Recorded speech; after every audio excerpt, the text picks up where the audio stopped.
Hey everybody, all my friends in Kennydale, Jon Bye here. I know you see me in your mailbox and all over town. Today, we were talking about in our last board meeting, trying to get more information about how we can protect our households and our neighbors and our friends and our family members. And your name continued to keep coming up, Cyndie, as the go-to person in the city. We talked briefly even before we started shooting this video, and you're telling me all these things, and I'm like, I feel like I'm already like learning so much. So today though, we'll go over a couple things just with regards to the block watch. That was a big thing. Also the suspicious activities, reporting a crime, and then also maybe talk a little bit about all the fun catalytic converter issues we're having. Could you let everybody know, I'm not sure everybody knows what your role is in the city, so if you could do a little quick introduction, that'd be great. Sure. Yeah. Well, I'm Cyndie Morris, formerly Cyndie Parks. I've been with the department about 28 years. And I'm in what's called the Community Engagement and Communications Unit. Okay. So one of our big job responsibilities is to get out into our public and communicate and educate as far as crime prevention measures, safety tips, like things like how to protect your home from burglary. It kind of runs the whole gamut. Okay. Yeah. Cool. So the first thing I want to talk about is the block watch. And I'm kind of curious because I have a signpost in my yard and I have no idea how it got there. So it's not uncommon for people to tell me that. How does Okay. this sign get here? What does it mean? Yeah. So block watch has been around even long before I joined the department. Okay. It goes back quite a ways. And really the premise of block watch initially was residential burglary prevention. And that's what it was built on. And really what's happened is it's kind of diversified out, because really when it comes to living in a neighborhood or when it comes to your safety within a neighborhood, it really stretches further past than just making sure your house is hard targeted from being entered, say, by a burglar. It's really about, how do I protect my vehicle? How do I keep people from considering my house for, say, malicious mischief or property destruction? So it's kind of branched out much further than that. But it's really an opportunity for me to come into a neighborhood, business, or an apartment and talk to folks about what they can do to help deter negative activity where they live. And it's an opportunity for folks to take a role in the solution to deterring criminal activity. As many officers as we have, we will never have enough, and we can't be everywhere all the time. Gotcha. So let's say that you want to get more involved in this. What would that look like? How would you start your block watch? Reach out to me. Okay. I'm the only Cyndie there, Okay. and we will find a date and a time that works for them and their community. Okay. Gotcha. But it's usually, folks, I don't think I've ever had anybody come away at the end of the meeting saying, I already knew all that. People are usually very pleasantly surprised. Not only find out crime prevention measures they can take and enact themselves, but about the services that are offered by our police department that you would never even really think about. Yeah. Because each agency runs themselves differently. Now, for how many people do you have to have come to a meeting, or is that held in a public space, in a home, or in a community center, or what does that look like? The answer to that is yes. Any Okay. of those places you can Okay. have a meeting. It just has to be within the city limits of Renton. And it doesn't matter how many people come, because if you're going to take the time and interest to come, I'm not going to call off the meeting. I definitely think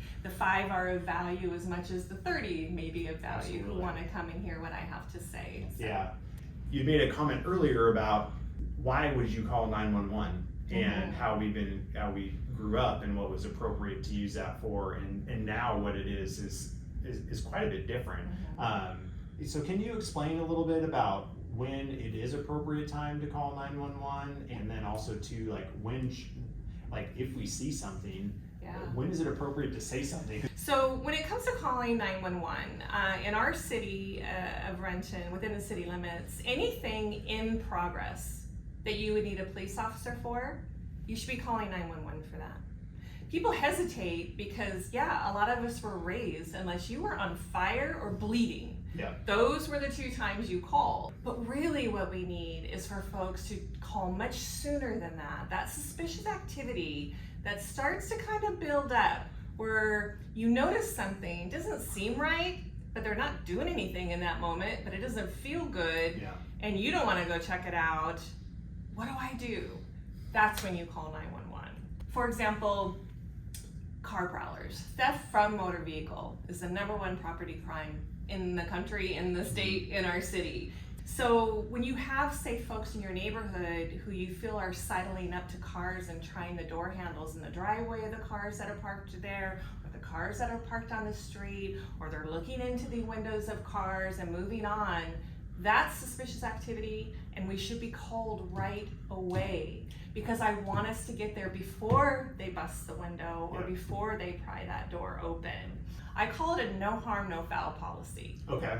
If we come out and those folks are gone and they left the neighborhood and we do an area check and we don't locate them, the worst thing that's happened is you got a marked police car and a uniformed officer in your neighborhood for a period of time.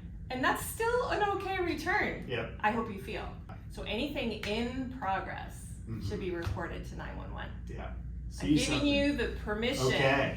All right. Finally, You're released from any decision making. Is it happening right now, or did it happen later? Yeah. Okay. Yeah. That's great information. Yeah. Though. You know, we talked about stuff sticking with us forever, and you know, obviously, younger folks, we have the ability to train them and train their brains and a little bit differently. But you know, some of us are, you know, just won't do it, or I'm gonna wait, and you know, it's really nice to know that it's like, hey, just make the call.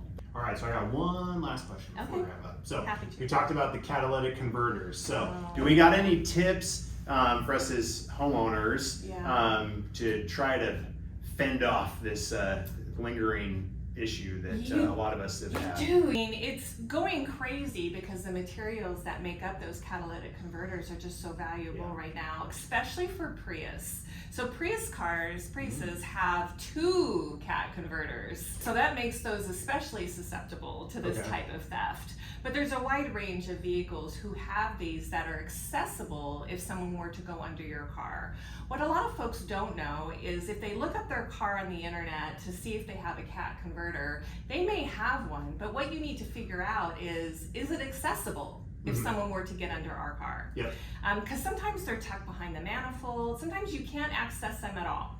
So what I usually suggest to folks is next time you go to have your oil changed or you go to have a service done, ask your mechanic, can you see my cat converter from underneath my car? You can't miss it, so they'll know. And if the answer is yes, there are several things you can do. One of the things is you can get something called a cat shield, which was especially made to protect a cat converter from theft. You can talk to your auto body mechanic about whether or not they have something that could prevent that cat converter from being stolen. Because it's just a matter of seconds. They slide into your car with a saw. It takes maybe 10 seconds to get that thing off your car, and then they're running to a car that's nearby.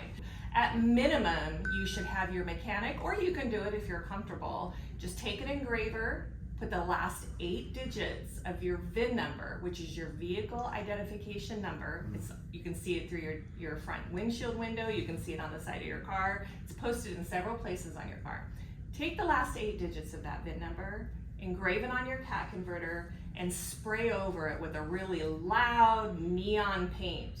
The reason why that is a nice deterrent is there was a law that was passed in the state in April, and it's in effect right now, making the companies who are accepting these loads and loads of cat converters to be recycled more accountable for the folks who bring those in. So the state is trying to nip it in the bud at where the profit is being made, which is when they turn those in.